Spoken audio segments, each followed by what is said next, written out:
audio. It's a beautiful Thursday evening. First, we apologize for coming up behind time due to some unforeseen circumstances. Welcome to the climax of our special program to showcase candidates for Edo 2020 governorship election. ITV Radio meet the candidate and their political parties. And today we have the PDP governorship candidate, who is also the Edo State Governor, His Excellency Godwin Obaseki. It's a delight to have you here, Your Excellency. Thank you very much. Thank you for having me. Okay, we'll just go right into the conversations on Edo 2020. But let's start from the basics. In 2016, you were in APC. 4 years down the line, you are in PDP. We don't have the time to go through all the history as to how we got to where we are today. But how was this something you anticipated somewhere along the line?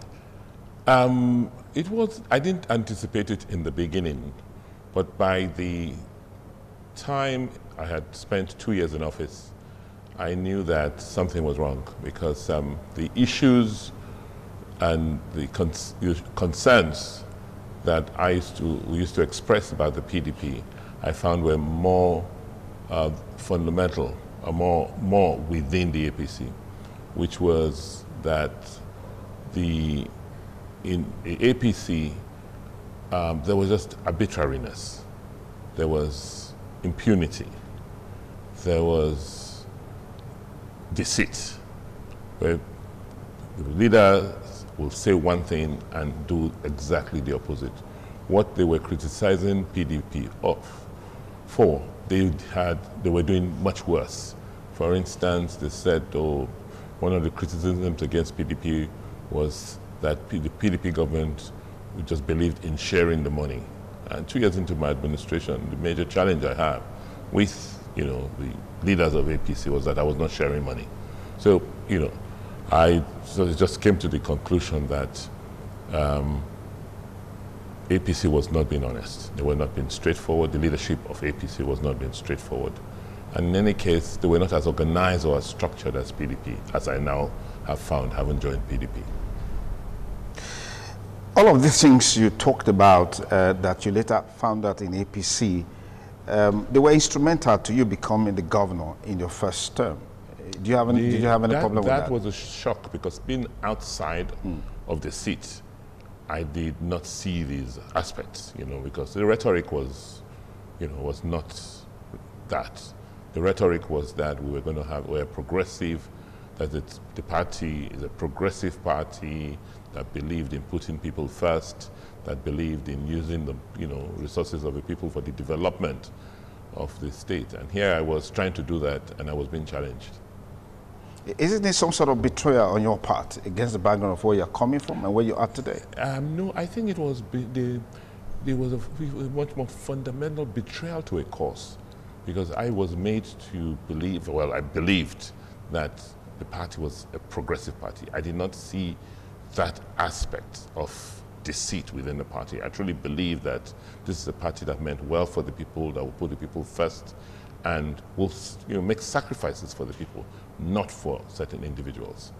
You've consistently said that part of the reason why you had to leave, which of course climaxed with your being screened out in the primaries and all of that, was that there were some people who wanted you to share the money in Edo State Treasury. But the fact that you never really mentioned any names, even though I'm not allowing you to do that now, betrays that line of thinking. Well, I just know that having become governor, I realized that first, the resources were not that much, and compared to the amount of demands on the resources of the state, which we had to prioritize. Okay. For instance, take the issue of salaries and pensions. These were things that were outstanding. If you read the manifesto of APC, they claim that the elderly, the vulnerable in societies were going to be a priority. And I truly believe that, and I still do. And to skip payment of pension to pensioners and to see them protest on a daily basis and not care about it, not know that, okay, you had to make that sacrifice, you had to let go some luxuries to, to take care of these elderly people, I don't think it's not, it's very counter to what the party professed. That the party that says we will be very empathetic, we will take care of the weak, the elderly in society, watching pensioners die on the streets. You're in the first tenure of your administration, gradually coming to a close. I mean, that will be decided on Saturday. What are the major gains in terms of impact in this last 4 years? Let me talk about the impacts that are not that visible. First, the sense of being an Edo person. By the time I got in 2016, you looked at papers, television stations, news reels from within and outside the country. Edo and Edo people were not held in very high esteem because of the issue of human trafficking. If you recall clearly, at a point in time, you had more than 30,000 Edo boys and girls in Libya waiting to cross over to Europe. And there was not one ship that capsized that, you didn't find an Edo person.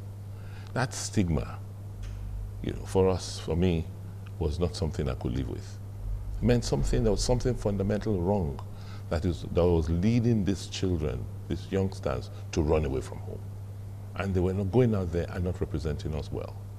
So that whole concept, that whole sense of being an Edo person, that Edo pride, we were losing it very fast.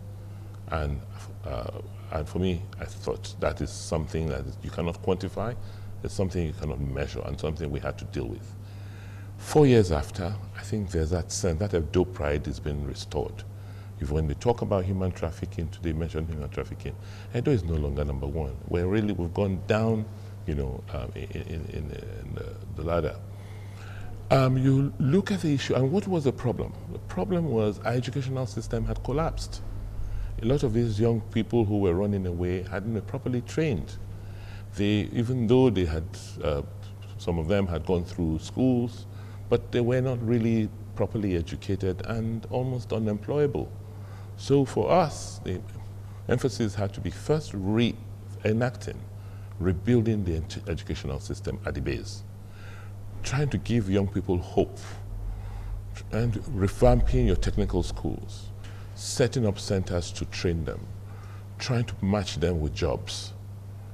But more importantly, for all of this to succeed, you had to create an environment where people could come in and help create those jobs. So the environment in which we operated had to change.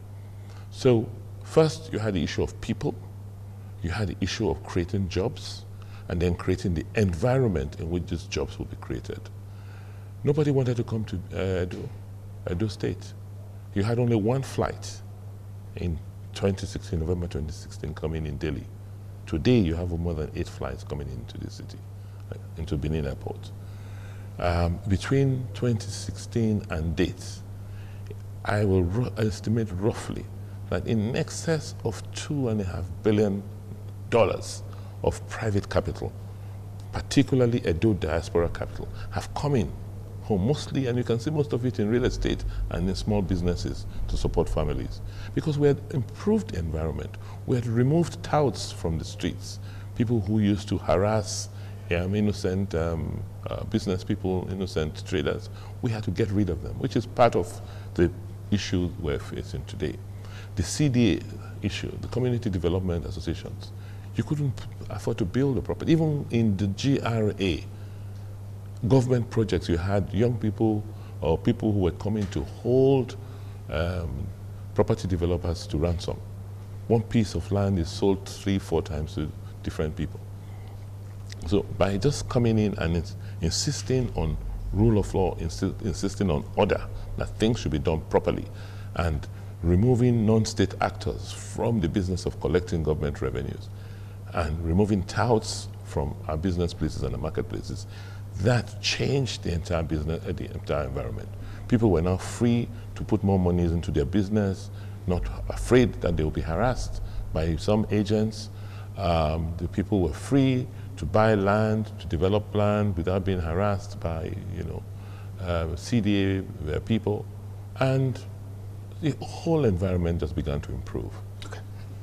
Let's just talk a bit more about education, because you raised that point. There's a feeling that your government has paid more attention to basic education at the detriment of tertiary education, because several of them that have been on the front line, they've been closed down. College of Agriculture, Igoraki, College of Education, Ikadolo, and several others, even physical education, College of Physical Education, and all of this, yeah. I think firstly, you have to understand that the most important and fundamental part of educational system is basic education. If the foundation is not strong, anything you build on that will collapse. And you can see the entire education industry, the entire chain had become weak. So the basic schools were not functioning, the teachers were not teaching the children were not learning, and that now cascaded upwards. So it affected the JSS, secondary, technical, tertiary. So, to change the system, you go to where it's, where you go to the root of any system or the root of a problem. And we felt basic education is that root. And what were the problems? First, the teachers were not trained. You could not monitor. The schools were not properly governed. Where we thought education was equal to just building a few blocks and calling them by all sorts of names. But for us, it was much more than that. It was encouraging the teachers, training them, restoring their respect, their dignity, giving them the tools to train the children, and putting in place a monitoring system to ensure that they do what they're supposed to do. What also meant involving the communities in the training and education of our children. Unlike in the past, where people saw the schools as another government project, today the communities see the schools as their own. They participate in open days, they go to the schools, they help the teachers, they support the children, and contribute. So it's not just it's not just purely government responsibility. That has changed, and that I'm very glad about. We did not close tertiary institutions. Some of them were not worth being called schools. In the case of College of Agriculture, Gweragi, it's being rebuilt as we speak. But it was just shared deceit. I went in there myself and saw where those students were living. It was like pig holes, like poultry houses. That was where they kept people. And in any case, you could check. I checked for the last 5 to 10 years. They couldn't find somebody who went to any of those schools that could get a job. So we had to rebuild, and we're rebuilding most of our tertiary institutions. We got a new law. We now have a proper Edo State College of Agriculture with 3 campuses, properly defined curriculum. They are all seeking proper accreditation. We're putting money in rebuilding the infrastructure, and we're doing something which is very unique. We're getting the private sector to partner with us. So on the council of the College of Agriculture, you will see private agricultural companies, concerns who are operating in Edo State being on the council, also helping the council and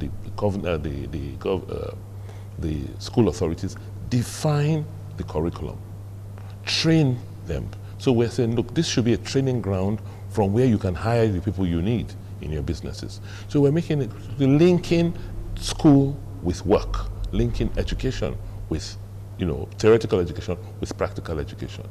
I couldn't build on nothing. The foundations of what we had there was very weak. In the case of College of Education, Kedolo, that was the greatest deceit. That the College of Education was converted into University of Education the same day as the Edo University Yamo. look at how much was committed to the university in Iyamo, and by the time my predecessor left office, nothing had been done in the case of Ekedolo. It was obvious that all the monies had been moved into one of the schools. Fine. So we had to think about what to do with that school. The authorities there haven't been converted to a university. The old faculty in this old school wanted to automatically be moved into the university, which was impossible. It took time to begin to try and get the NUC accreditations, and the resources were just not coming. So you had a situation where you had closed down, converted one school into a university. You could not start as a university. Meanwhile, they were not admitting new students. So I had to think hard with the support and cooperation of the president. I went to the president, appealed to him, because I realized that we didn't have any federal college of education. So I said, since our emphasis is on technical education, if the federal government could assist us with a federal college of education to train teachers who would teach technical subjects in our schools. And I'm happy that the president understood and acceded to my request and gave us that. So today we have converted the either to Edo State College of Education, Kedolo, into a federal college of education, technical, in Edo. In the meantime, we restructured the Edo College of Education into 3 campuses, one in Abudu. Don't forget we had a teacher training college in Abudu from the 40s and 50s, and it was very well rated nationally. But for some strange reason, that school was abandoned, the buildings were left derelict, but we thank God we're rebuilding all of that school again. We've completed phase 1, phase 2 is currently on, and the School of Agriculture, School of Education, Abudu, will now train primary school teachers, while the Igweben campus will train secondary and technical teachers, and the one in Afuze will train teachers who will train children with special needs and special education. When you were talking about the impact your government has made as it relates to checkmating the challenge of trafficking and illegal migration, you adduced the fact that one of the problems is because of unemployment in the state. You promised in your first term that you're going to create 200,000 jobs. To what extent has that been realized and in affecting illegal migration as a menace in Edo State? And like I said today, check with the authorities, the International Office on Migration, the EU. The spate of human trafficking and irregular migration from Edo has dropped drastically. I think Edo has moved from number 1, real down at maybe number 7 or 8. So it means we're doing something. And it's just not been because of enforcement only. It's because we're creating more opportunities for younger people. From the survey that was done, an independent survey that was done by Business Day newspapers, as at December last year, we had created and they tracked the jobs we had created as government directly and indirectly was about 157,000. And you could tell where these jobs come from. Like I said, it's all related. Now that you are not harassing people, you're not harassing people anymore. More people are investing. Businesses are coming in. You can see it. There are 8 flights coming into Edo every day now. What people are suddenly coming, what are they coming to do? They're paying to come here. You see more hotels, more, office spaces springing up daily. Clearly they're employing people because we have changed the business environment. We've changed the environment in which people do things. Take construction. I've said more than $2 billion of fresh investments has entered Edo in the last 3 to 4 years. These people employ people. You employ construction workers, you employ people who make and sell building materials. So there's just been a general growth in the entire economy, in the economy of Edo State. More people have been employed. And the Federal Bureau of Statistics, in its last report, showed that unemployment had declined from 25% to 19%. If you take the population of Edo State in that, just doing the maths from the Nigerian Bureau of Statistics numbers alone, that's clearly about 125,000 jobs that would have been created from that decline. So it's verifiable. The data speaks to it. You can see it on the streets. There's much more happening. A lot of young kids are now doing things themselves. They're trained to code. They're coding for companies abroad. I mean, you can feel that tempo. You can feel that buzz. That so much is going on here. To what extent has this niche job created reflected in the internally generated revenue of the state? It has reflected somewhat. We've seen about a 20% rise. You see, in 2016, yes, you had spikes where occasionally IGR will just go to 2 billion and then drop, to about 1.6 billion in most months. But now, IGR clearly on a month-on-month, but even before the advent of COVID, was in excess of 2 billion a month. And this is before taking, all the steps we want to take, like, giving people tax identity numbers and making sure that we tax those who have something to do, not overtax those who are currently paying. Because what used to happen was the taxation efforts was concentrated on those known taxpayers, and very little effort was being made to go out to get new people into the tax net. That we have done. We have a database of almost 500,000 potential new taxpayers. And as a government, we're humane, we're civil. You just don't go out there forcing people, throwing away their goods, forcing them to pay taxes. It's important of education, getting them to see and trust government. Because people say, okay, why am I paying taxes? What do I get from government? But now you can see the roads. You can see better schools. You can see the improved healthcare system. And so when we come to you and say, we need to pay to sustain that, you find out that people are now willingly coming up to pay their taxes. Your administration prides itself with infrastructural development in the state. What have you got to say about the feeling in some quarters that your government is on parallel, is on equal in capital flight in Edo State? What you can call exports of businesses and contract jobs to other people, to other persons, to non-indigenous that are outside of the state, your cronies, as they say? Well, I think it's all part of the propaganda. Where have we invested? We've invested in the large, where have we constructed infrastructure? We have 2 or 3 categories of contractors who work in Edo. You have the large multinational contractors, who I met and I still use. None of them has left. Then you have the second-tier contractors who are locals, who we've always used. We had a program sponsored by the World Bank called C4 to help us with infrastructure. When the funding stopped, we continued with our own money. So that system is already in place. And then you have maybe the very, very small contractors who build school blocks and all of that. I put it to anybody who cares that if they can go to the books of the Ministry of Infrastructure, not one of those contractors, category 2 and 3 especially, we created are from outside Edo State. The problem they had is the people who used to get the contracts in the past stopped getting them. And therefore, they now assumed that we were giving it to outsiders. What used to happen is that same clique,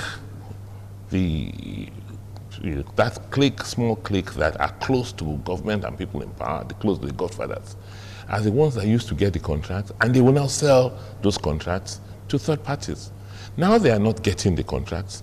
Edo people who own businesses, who own construction businesses, are getting these contracts directly.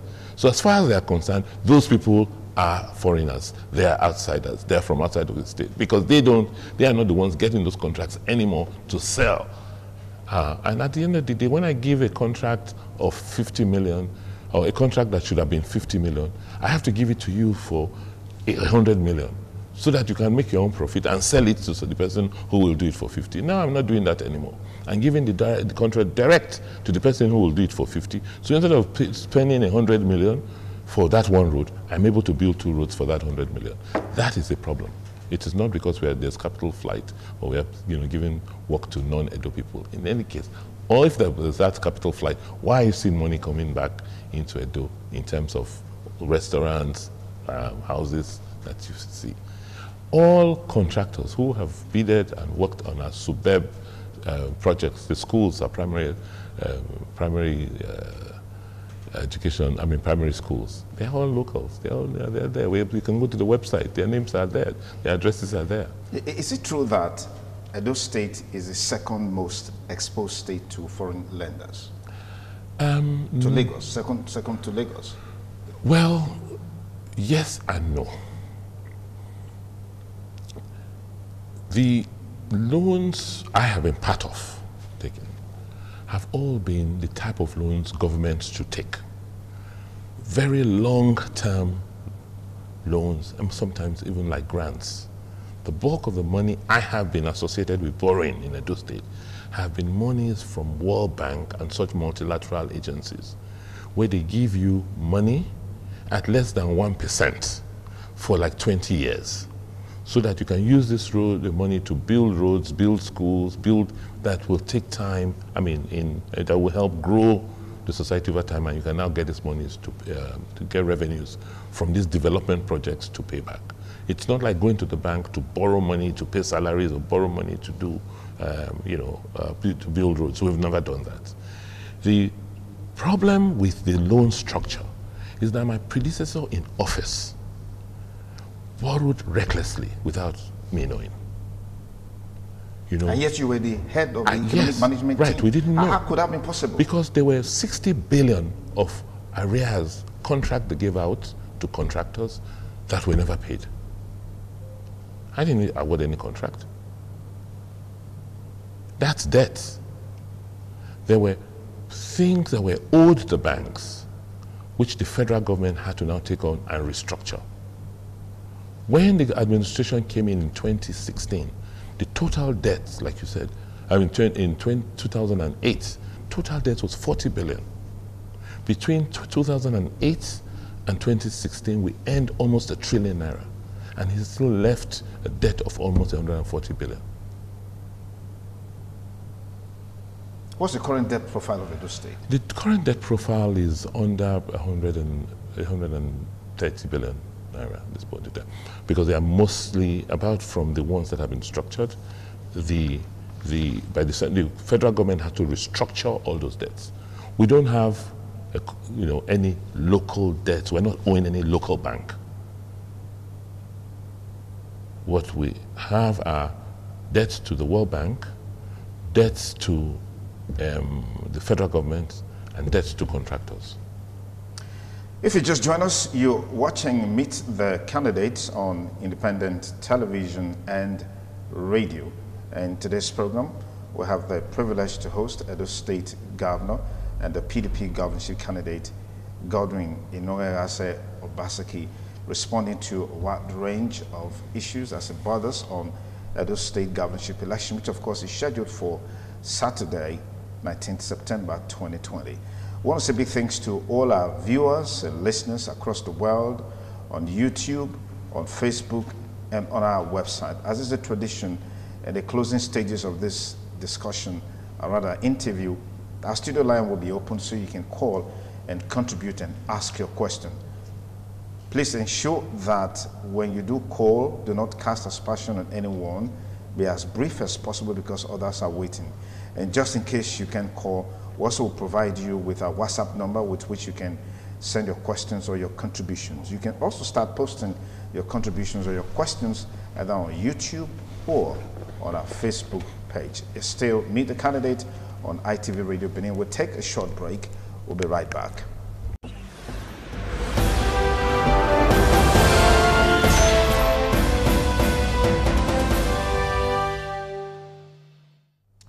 evening. Thanks again for rejoining us on Meet the Candidate on independent television and radio with yours sincerely, Sonny Duke Okosun. In today's program, we have the PDP governorship candidate and the state governor, Godwin Obaseki. Your Excellency, once again, thank you for joining us on the program. Thank you, Sonny Duke. All right, let's quickly talk a bit about your government's agricultural policy. And in responding to that, I need you to give us insight about the facts and the fallacies about the 68 billion naira Edo State oil palm project. I think that's what it's called. Okay. Yes. Thank you. You know, one governor that did so well for agriculture in Edo State is the late General Samuel Obamudia. And just like in many other areas, it looked like Edo stopped after him. So in looking at agriculture in Edo State, we went back to the plan where he stopped. And fortunately for us, the federal government had now initiated some funding for agriculture. So for us, our agricultural initiative and strategy for Edo are twofold. First, we are the state with the largest number and hectares of organized plantations, large farms, large-scale farms. So we have a history of plantations. So the two largest agricultural companies in Nigeria who are quoted in the Nigerian Stock Exchange are located in Edo. So we have that history. So the first plan is build on what we have, encourage more people to come so that we can have put more land under cultivation. Also to look at the what we call high value crops, like cash crops like oil palm, rubber, cashew, and cocoa, which take time to mature.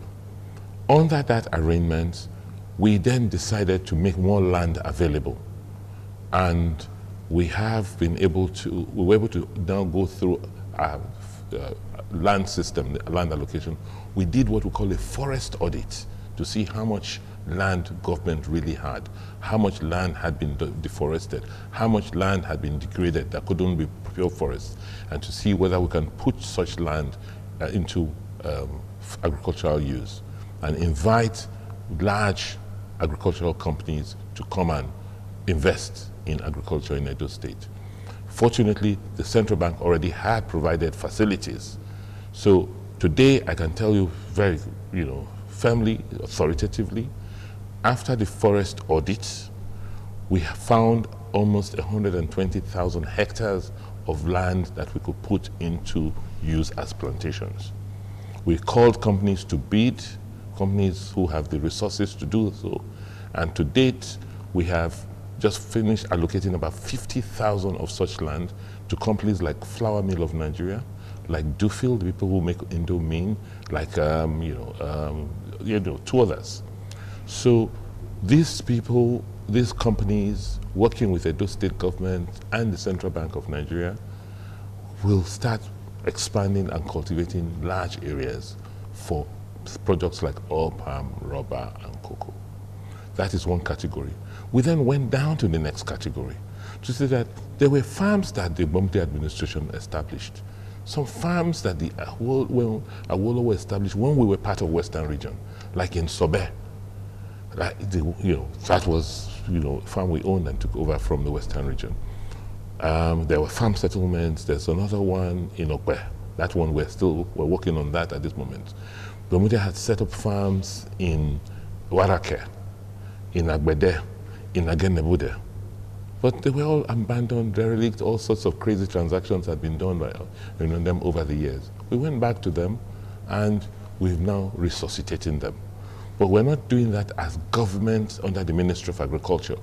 We're taking facilities from the central bank, preparing the land and inviting people who are interested to come and cultivate, and then working with other companies, we buy whatever they produce at the end of the period.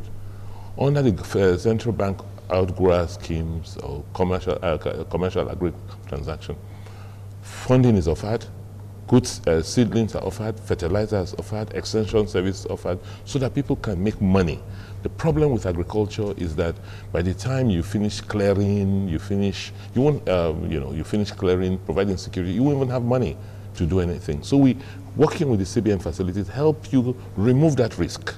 So your own problem now is to make sure that you plant on time, you do the right things, and you grow the food, and that somebody will buy from you so that you have enough money to come back the following season. That's what we've done in Sobe, we've done in Subenu, we've done in Warake, we've done in Agenopone, we've done in Agbede, we're now going to do in Okwe. The last part of agricultural intervention, and this has happened after COVID. Once we saw what was going on with COVID, we knew clearly that there will be food shortages ahead. So we then, looking at again the same setting back program, now identified real farmers. And we had a system where we identified people who were actually farming in various communities. And you find out on the average you have 1 or 2 acres because you are doing it manually. And we approach them to say, look, what do we need to do for you to make you produce more? And they told us, give us fertilizers, give us a bit of capital. But if we produce more, who will buy from us? We said, no problem. We'll give you fertilizer, we'll give you some money, and we will guarantee that we'll buy whatever you produce. And we've done that to about 3,000 farmers today, and we're expanding. The more we get, the more we'll. And then the next season, we will then also help them, if they have more land, prepare the land for cultivation. Because food production is the key to our survival as a state. Yeah. I still need you to give us some justification for the 68 billion naira Edo State oil palm project. The 68 billion naira, I'm saying that Edo was great before we found petroleum. Okay. We were one of the biggest states, we were the biggest states in oil palm. That's why NIFOR was set up here. That's how we had state farms. So when you see Okomo, Presco, these were original farms that were established by governments through all sorts of assistance that were sold to these private people. But that stopped because there was no plan, no policy. So as a government, we then developed what we call the Edo State Oil Palm Program, and now invited the central bank, invited private sector people to come and bid for land. Now that central bank will provide capital up to 68 billion to those companies to now cultivate the land. It is not money coming into Edo directly. As a government, we are not farmers. We are not business people. Our role is to encourage people who are in the business of agriculture, who are in business, to succeed in Edo State. What's the plan, legally speaking, to protect host communities where these oil palm plantations will be placed against the background of the experiences we've had with Okomo and several others? Okay, that's why the first thing we did was do what you call a forest audit, to make sure that that land is government land that was reserved. But over time, people have gone in there to remove the trees or do what have you and taking it over. So in this program, you have to first decide on who owns. It has to be your land that is properly acquired. So if we were even taking community land, there's a process you go through. You also have to ensure that you have a community action plan, which we supervise, which is in consultation with the communities before anyone comes in. Under the program, we also have an aspect of it that is for the local community. You can't come in with, I can't give you 10,000 hectares for you alone. There must be a part of that must be for smallholders who will work with you, who will cultivate also for you. The smallholder will not be able to manage 1,000 hectares, but he may be able to manage 20, 25 hectares. And on that program, 25% of what we are allocating to you should be given to smallholders, preferably within the community, so that they can also be part of your success. Let's look at the health sector. You did promise to have one primary healthcare center in every ward in Edo State. Where are we in terms of realizing that? The plan is that you should not walk more than 5 kilometers from your location to access healthcare. before we came in, all sorts of buildings had been put in place called primary healthcare centers.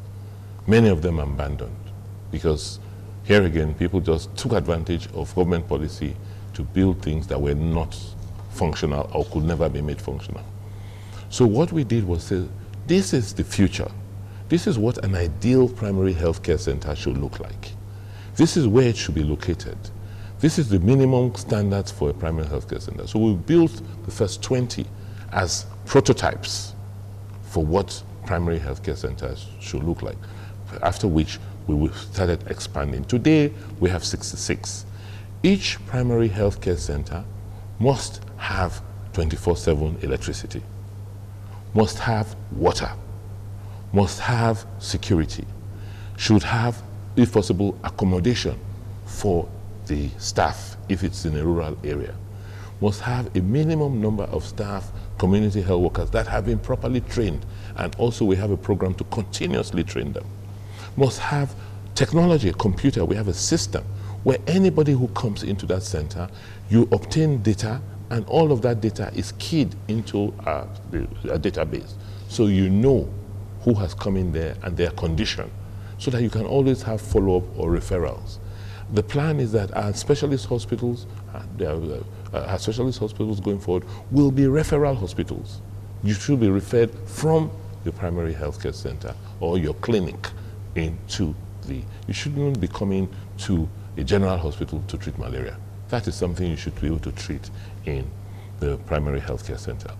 But what we have found is that the issue is, yes, even when you provide these facilities, when you provide healthcare, how do you get people to use it? How do you make it affordable? How do you make it sustainable? And we realize that the key, like everywhere else that has developed effective healthcare system, is health insurance. I am sure you do not have one. If you or members of your family are ill, you have to go to the hospital. If it's a private hospital, you have to pay out of pocket. If you don't have money at that point in time, what do? You hold back. And that disease that could have been dealt with in very early stages now fester. But if you had a health insurance scheme, the type we've put in place, doesn't matter how poor you are, I mean how what you earn. If for a package, like a basic package of 12,000 naira per annum or 24,000 naira per annum, and you set aside 100 naira a day, right? 500 naira a week, 2,000 naira a month, 24,000 naira a year, and you have that package for you and your family, that should be able to take you into any hospital, private or public, to get treatment. So that way you don't hold back. You're not afraid to go in to say, nurse, check my blood pressure. You don't have to pay for a card. You don't have to. So it's essentially getting healthcare first to people at the basic level. Let it be accessible. Let it be close. And then make it sustainable. And then so that government will now direct its expenditure in other areas, partnering with private people to come in and set up high-end specialist care. The days where government alone paid for health care is untenable. That is why the system collapsed before. For us to rebuild our healthcare system, government should focus on those things it should do first, and then attract people who have capital to do those things it cannot do. In terms of numbers, how many PHCs have been constructed on there? Not constructed. Many of them were constructed. We had to rehabilitate and restructure them. Okay. As at now, we have about 68 today, as at today. And the goal is we'll roll out to 200 eventually. Fantastic. What do you say about the dearth of personnel in the health sector, in the education sector, and even the entire civil service structure? Some say it's within the region of about 40% because some have retired, some have passed on, and all of that. What is your government doing in that regard? Well, I think what my government is doing is to rethink the way government operates. Just totally think about it differently. Because what is happening is we're operating government in 2020 the way it was operated in 1957, 1966. It is not working. Yes, there are vacancies.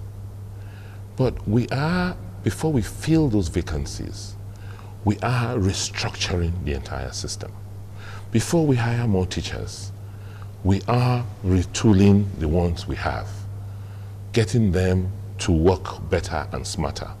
And that will tell us, do we need 25% more teachers? Do we need 50% more teachers? If we do, how do we phase them? And how do we ensure that we put in place the funding to ensure that they get paid?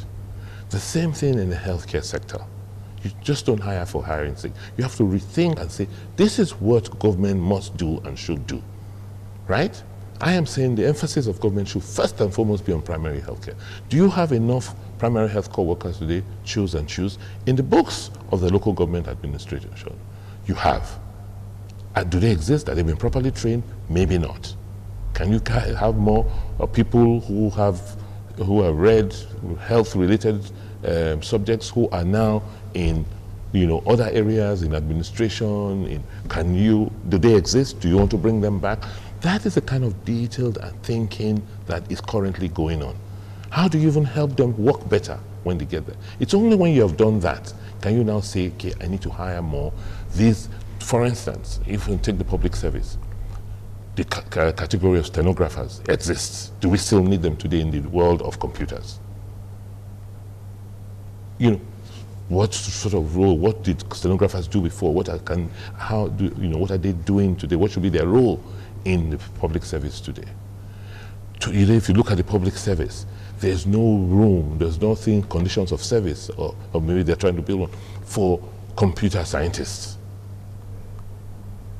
So all of those, that thinking, the world has changed rapidly, and our civil service has not changed to that extent to meet with the changes that have occurred.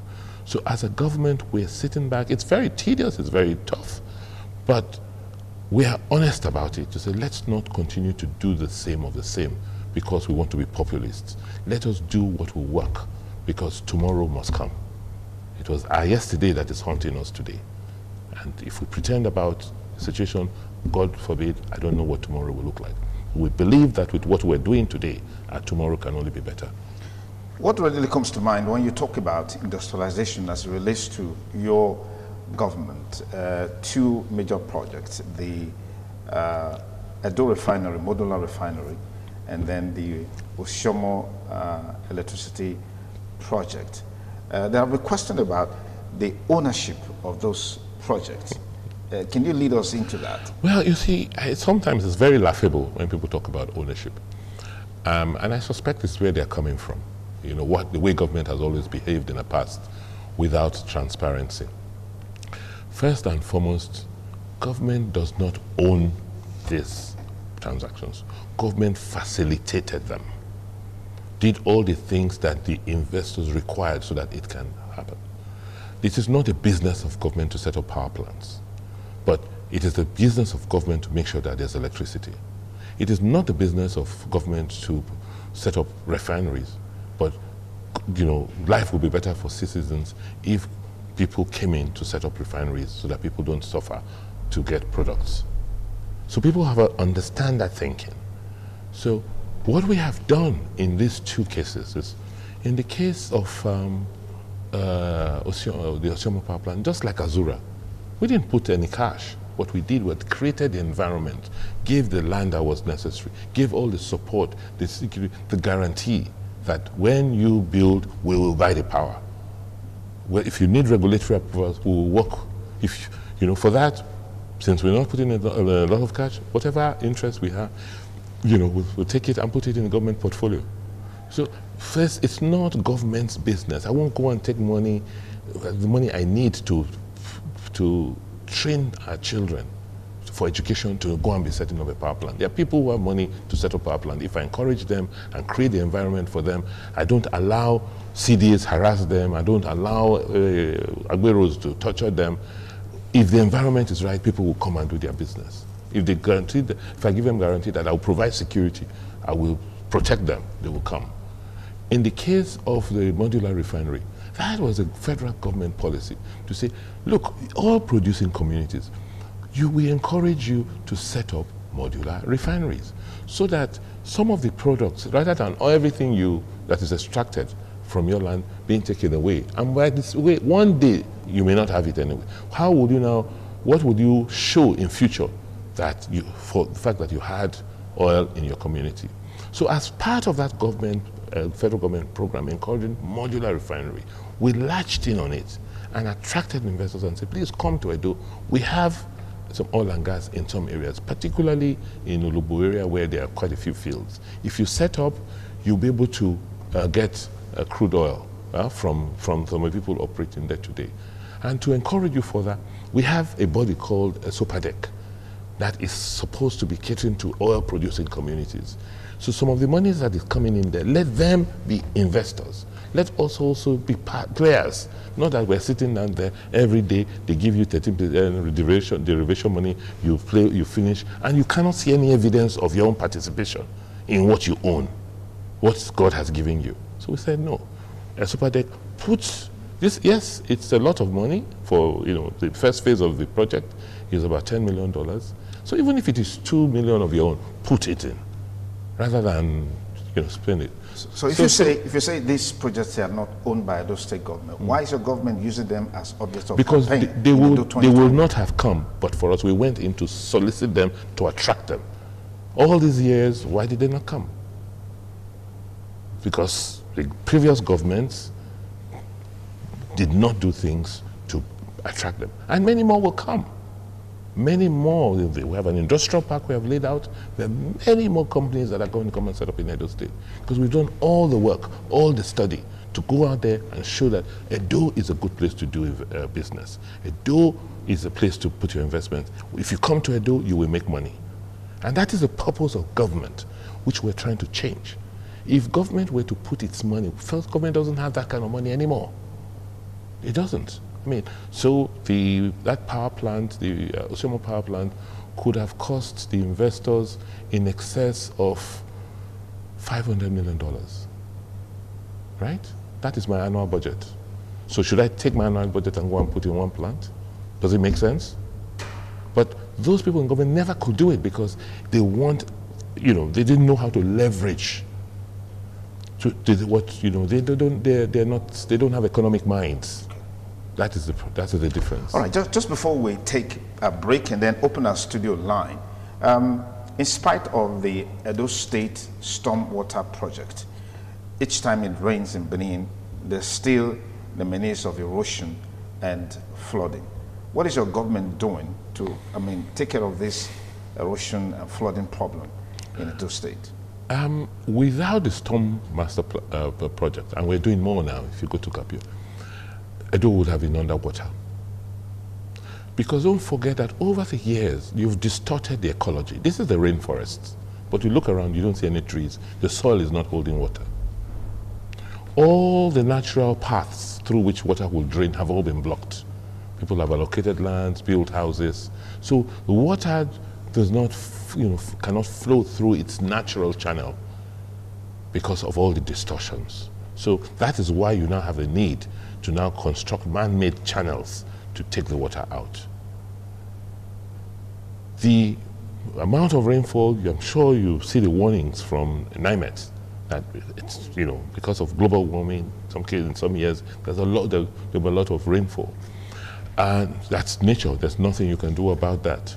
However, as a government, we've done the study, we know the areas that are prone to flooding, and the first phase of the rainstorm plan has been completed. So those areas that used to flood massively around Siloko area no longer do. We've now extended it to the GRA, to Upper Adesua, the Gapiona axis. If you go there now, another drain is being done to take all that water from that area and terminate it in Ogba River. It's as you urbanize, as cities get larger, bigger, these are all challenges you face. But what is important is once you have a government that understands this and is able to plan and mobilize the resources to ensure that it improves the environment no matter the challenge of natural disasters. I'm sure you watching the news, you see what is happening with the hurricanes and the flooding that will occur or is occurring in certain cities. But but the drainages have been put in place. As the rainwater subsides, I'm sure those cities will get drained. That's the same thing with Edo. Thank you again, Your Excellency, for joining us on this program, Meet the Candidates on independent television and radio. We'll take a short break.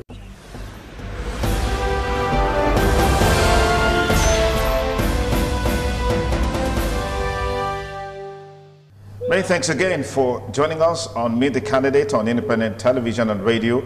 We have with us in the studio the PDP governorship candidate, the State Governor, Godwin Obaseki. You are on the program right now, right away. What's your name and where you're calling from? Hello, good evening. Hello, caller, tell us your name and where you're calling from. Good evening, what's your name? My name is Comrade Osase Henry, and I'm calling from South Road. Comrade Osase Henry, go ahead. Okay, I just graduated from the University of Benin, and I'm seeing what government is doing in Coastal Zone. I really want to use this opportunity to thank him for what they are doing in Coastal Zone. As a student, I stayed from Nigeria in Coastal Zone. I never believed that someday the government will come and remember that community. So, on behalf of other students like myself, I want to say thank you to the governor. And after September 19, we're expecting to come back and do more for us. Thank you very much. All right, thank you, Comrade. I hope you got that. Yeah, I didn't get the last part of it. Okay, it's talking about the road construction in Ekosodi.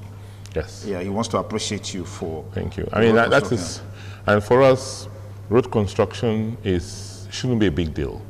That is a very large community around the University of Benin, and these are students who have hostels around there, and I just believe that when we go into to tar roads, we don't just tar one road, we tar an entire area, and so that's what we're doing in Ekosodi, to do the main entrance and then all the other auxiliary roads around. Because that is a very largely, densely populated community. Hello, good evening. What's your name? Good evening, sir. My name is Ike. Where's Ike calling us from? From Lagos. Okay, go ahead, Ike. Yeah. I want to converse here about the Obaseki with the governor. Governor is trying, he's doing good work. He's doing good work. All the PDP, let the PDP enter back in the nation. All right, thank you for your contribution. Hello, caller, good evening. What's your name? Please turn down the audio level on your TV or radio. My name is Chris. I'm calling from Arosa. Arosa? Yes, sir. Is it Arosa or Bayelsa? Arosa. Okay, Arosa, go ahead, please. I want to first of all commend the governor for his educational reform in the educational sector. And I want to say that for some years now, some teachers that have come of age have retired. And the Empower have been helping out in the teaching. But presently, the Empower have stopped teaching. Now, by the time the school is Well, that's that call. I hope you can get back to us quickly as possible. But let me just make a point about Yes. the Empower teachers. Yes. Yes, they've been helping, but what we've noticed is that for basic education teachers, because of the importance we place on basic education, Yeah. the teachers we are hiring have to be those who have been trained to teach. Some of the Empower teachers have done very well. Yes, we're looking at the possibility of retaining some of them, but especially those ones who have NCE and who've been trained to be teachers. And for those who've not been trained to be teachers, we'll have to, if we're going to hire them, then we have to run them through certain courses or certain training. That's Okay. Hello, Kala. Good evening. What's your name? Good evening. What's your name? Yes. Yeah. What's your name? My name is Igari Wasareti, calling from the Ewotubo. Yes. Go ahead, Igari Society. Thank you very much. I want to use this opportunity to really thank the governor itself for being able to handle the issue about the Agro. Today now, every week. And secondly, to still remind you concerning the K1 route. K1 route today now, we are seeing what is doing there, and we want to really give it so that the special grace of God that is able to come up for the second tenor will come and complete the K1 route for us. So that's what I have to say. And I really thank God for it. And it's a blessing to a day. Okay. I'm sure we'll have to respond to the Kenwan Road and the Gili Seaport that your administration promised during the first term. Thank you. We on Kenwan Road, unfortunately, work had to stop because of COVID-19. Quite a lot of the expatriate staff of the construction company had to leave the country in April. So work essentially slowed down or practically stopped. They are now beginning to come back, and as soon as they have their full complement of staff, I'm hoping that before the end of October, the contractor will be fully back to site to complete that work. Okay. Hello, Kala, good evening. What's your name? Hello, good evening. Please turn down the audio level on your TV or radio. My name is Ike Olamuredi, Borough Engineer. Okay, Ike, go ahead. We're listening to you. I want to say a big thank you to my honorable governor. For a very long time, you have not seen the governor like this. I'm proud of him. As I speak now, I'm proud to be a Duma. He has shown that he's a governor that every other governor should emulate. I tell you, as I am, Obaseki all the way. Obaseki all the way. All right, this is thank the you. kind of governor that Nigeria needs at large. Every other state in this country should emulate Edo State governor. I love him. It's not because politics or one thing or the other. Because the good job he's doing in Edo State, he has shown that he's a good governor. He has given a lot of promotion to teachers, of which we have not seen in this state for the past few years. Okay, so let's pause you there now so others can take their turn. Thank you. Hello, caller. Good evening. What's your name? Please turn down the audio level on your TV set. Turn it down to remove the echo. Good evening. What's your name? Good evening. My name is Moses. Where's Moses calling from? From Igbo.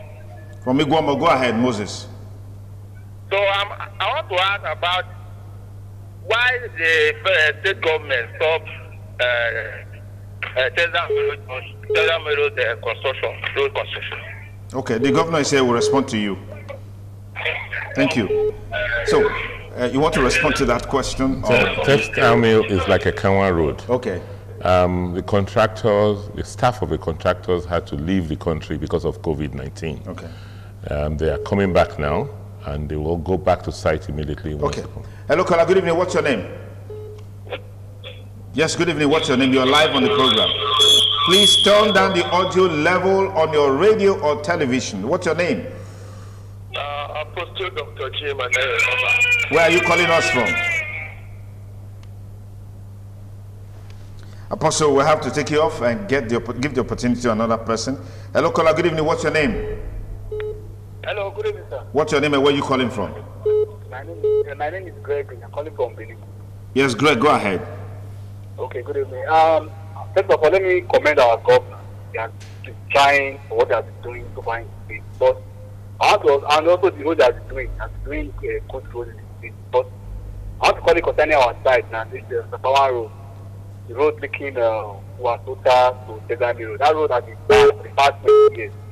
I was this morning that road was bad and bad up to now. So please, What's the name of the road? Usakpawa Road. Usakpawa Road, linking Wasota and Textile Mill. Yes, that road is very bad. And right now, we can't even go outside of this road now. Okay. It's very bad. You have tormenting that place now. So please, we are begging him to come and help us. Because we have been trying. Okay. We are doing good work. We are begging him to come and help us. Okay. Thank you. Thank you. Hello, caller. Good evening. What's your name? Where are you calling from? Please endeavor to turn down the audio level on your TV or radio to remove the echo. Hello, good evening. What's your name? Tell us your name and where you're calling from. Hello, caller. Good evening. What's your name? What's your name and where you calling from? Hello? Yes, what's your name and where you calling from? Please turn down the audio level on your TV or radio. Okay, let me get up on there. This is Emmanuel calling from Oluku. Good evening. Good evening. Go ahead with your contribution, Emmanuel. Yes, I just want to thank the Excellency of Edo State. But one thing I'm saying concerning Excellency, for we in Oluku here, I have to give my own opinion. We are lacking of light. Let us put matter about PDP. We are talking about NEPA for this Oluku. Okay. All right, thank you. Yeah, thank you. Our studio number is still on the screen. Please dial it and contribute to the program. What's your name and where you calling from? Hello, good evening. This is Innocent. Where's Innocent? Okay, Innocent, go ahead. Yes, I want to use the opportunity to thank the governor for the good works that he has been doing, from education, the health sector, and other sectors that he has been doing wonderfully well, and for transforming the lives of the Edo people. I want to also use this opportunity to let him know that we, the Edo people, will stand behind him on Saturday, September 19th, to re-elect him so he will continue the good work that he's doing for us. All right, thank you. Thank you for your contribution. Yeah. Hello, caller. Good evening. What's your name? What's your name and where you calling us from? Please be as brief as possible so that others can take their turn. It's still me, the candidate on ITV Radio. Today we have Edo State PDP governorship candidate and the Edo State Governor, Godwin Obaseki, as our guest. Tell us your name and where you're calling from, and then go ahead with your contribution. Sure, we'll just take some few minutes to read a couple of messages or questions or contributions that have been pouring in the last couple of minutes before we call it a wrap and allow His Excellency, the PDP governorship candidate, to take his leave.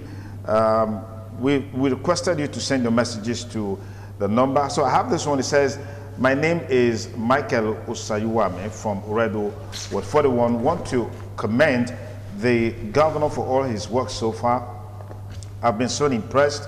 But my question is, when will the Oshomo power plant be powered on so that Edo State will start enjoying better power supply? Thank you very much. When will immediately after the elections, I'm hoping that we can power it before the end of September. Before the end of September? Yes. Okay, so let's take this one. Why don't we have teachers in our schools? Schools in the urban areas lack teachers. Talk more of those in the rural areas. How many teachers have this government employed for about 3 to 4 years in office? I mean, you'll be following the question that has already been answered in the course of the conversation. How many teachers do we have this present government employed in our 3 to 4 years in office? How can the state's education system be improved upon when we lack personnel to train the young? How many teachers? Well, we have been training what we have. But we haven't employed. We haven't employed teachers yet. We are in the process of, because now the proper vacancies have been established and the proper number of teachers we need have been established. One of the things we are not doing, again, is to employ rural teachers outside the community. So we have now finished the analysis. We know where the vacancies exist, and we're going to hire teachers within those communities. What should Edo people expect from you in your second tenure, as we call it a wrap now? That's if you win. I will win. So that's not from what you are hearing from Edo people. They have said, I have the mandate. And once we get in after September 19th, we're not going to even wait for inauguration. We already have started thinking. The key agenda items are first, making sure we sustain what we're doing. We now know the next phase of our education reform. We know the next phase of our healthcare reforms.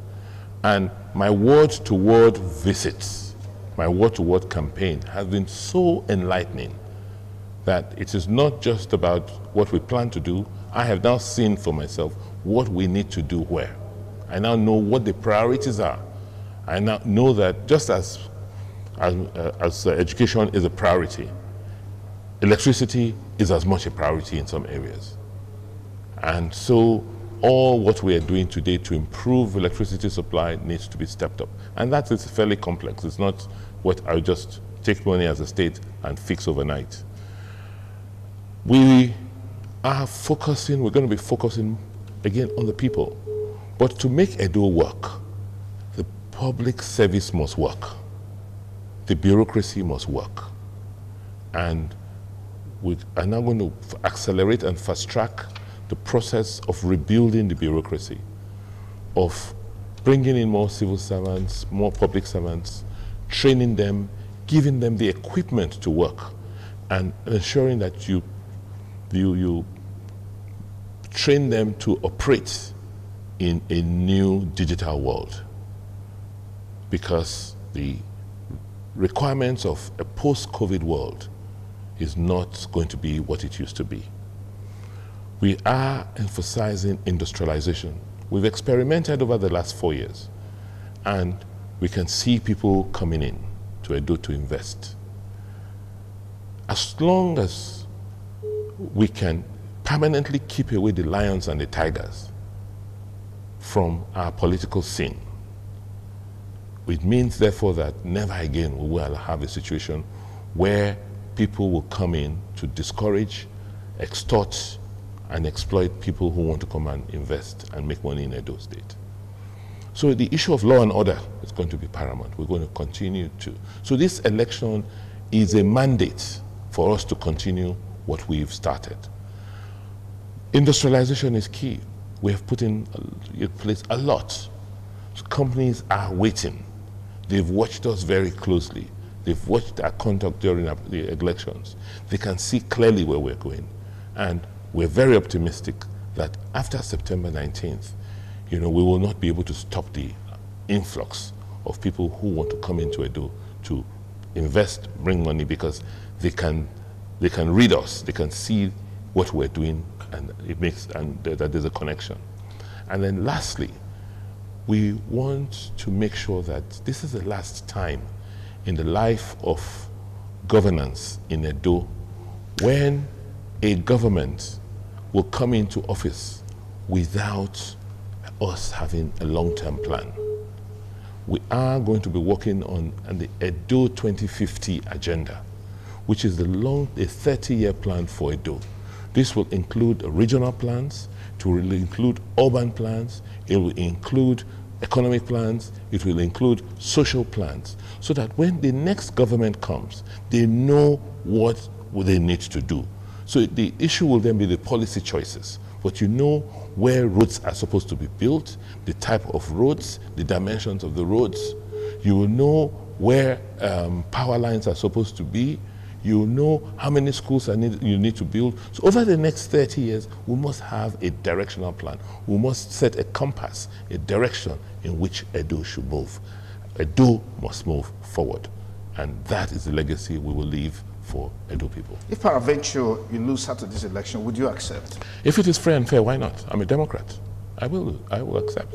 As long as we have free and fair elections, and it is adjudged to be so, I will accept. Thank you very much. Thank you, Mr. Governor, for joining this program. Well, that's our program. We told you in the promos that it's the climax of our program. I want to say big thanks to you for watching. I want to say big thanks to everyone that made the show a huge success. My name is Sonny Duke Okosun. Thanking you for staying with us. Good evening.